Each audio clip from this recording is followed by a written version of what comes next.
ധർമ്മസ്ഥലയുമായി ബന്ധപ്പെട്ട നിരവധി ചോദ്യങ്ങൾ ഉയരുകയാണ്. ഈ കൂടുതൽ വെളിപ്പെടുത്തൽ പുറത്തു വരുന്നതിന്റെ പശ്ചാത്തലത്തിൽ നടത്തുന്ന അന്വേഷണം പുരോഗമിച്ചുകൊണ്ടിരിക്കുന്നു.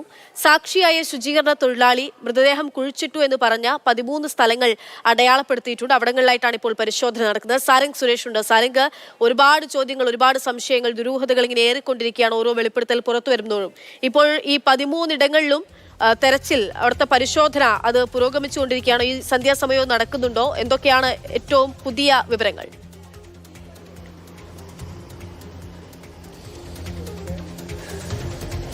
അക്ഷയ, ഏതാനും നിമിഷങ്ങൾക്ക് മുൻപാണ് ഇന്നത്തെ ദിവസത്തെ തിരച്ചിൽ അവസാനിപ്പിച്ചുകൊണ്ട് സാക്ഷിയെയും കൊണ്ട് SIT ഉദ്യോഗസ്ഥരടക്കമുള്ള സായുധ സേനാംഗങ്ങളടക്കമുള്ള ആ ഒരു വാഹന വ്യൂഹം ഇപ്പോൾ ബെൽത്തങ്കടിയിലേക്ക് മടങ്ങിപ്പോയത്.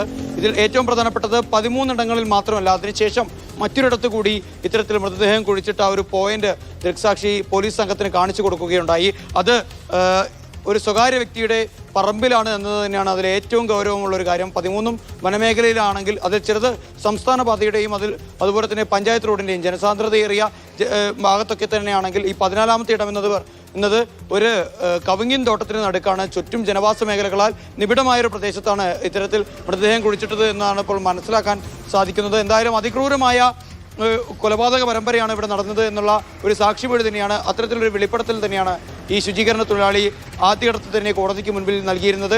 അതിനെ ഇപ്പോൾ ശരിവെക്കുന്ന തരത്തിലുള്ള തെളിവുകൾ ഇവിടെ നിന്ന് ലഭിക്കും എന്നുള്ള ഒരു വിശ്വാസത്തിൽ തന്നെയാണ് ഓരോ നിമിഷവും SIT മുന്നോട്ടേക്ക് പോകുന്നത്. ഇനിയിപ്പോൾ ആ 14 ഇടങ്ങളും കൃത്യമായി പോയിന്റ് ചെയ്ത് കഴിഞ്ഞു. അവിടെയെല്ലാം തന്നെ ഡു നോട്ട് ക്രോസ് എന്നുള്ള പോലീസിൻ്റെ ആ ഒരു കൃത്യമായ ഒരു ബാൻഡ് അവിടെ സ്ഥാപിച്ചു കഴിഞ്ഞു. അതിനുശേഷം ഓരോയിടത്തും ആ സ്ഥലത്തിൻ്റെ മൃതദേഹത്തിൻ്റെ എണ്ണം സ്ഥിരീകരിക്കുന്ന ചൂണ്ടിക്കാണിക്കുന്ന തരത്തിലുള്ള ഓരോ അടയാളങ്ങൾ കൂടി സ്ഥാപിച്ചിട്ടുണ്ട്. ഇപ്പോൾ 14 എന്ന ഒരു ബോർഡാണ് ഏറ്റവും അവസാനം മൃതദേഹം ഉണ്ടെന്ന് അയാൾ പറഞ്ഞ ദൃക്സാക്ഷി പറഞ്ഞ ആ ഒരു പ്രദേശത്ത് സ്ഥാപിച്ചിട്ടുള്ളത്. ഇനി ആ ഒരു മേഖലയിൽ നിന്നൊക്കെ തന്നെ മണ്ണടക്കം ശാസ്ത്രീയ പരിശോധനയ്ക്ക് ഉപയോഗിച്ചുകൊണ്ടായിരിക്കും ഇനി മുന്നോട്ടേക്കുള്ള ഓരോ നടപടിക്രമങ്ങളും ഉണ്ടാവുക. അതിനുശേഷം ഇവിടെ നിന്ന് കണ്ടെത്തിയിട്ടുള്ള കണ്ടെത്തലുകൾ അടക്കം ഉൾപ്പെടുത്തിക്കൊണ്ടുള്ള പ്രാഥമിക അന്വേഷണ റിപ്പോർട്ട് DGPക്ക് കൈമാറും, DGP മുഖ്യമന്ത്രിക്ക് കൈമാറും.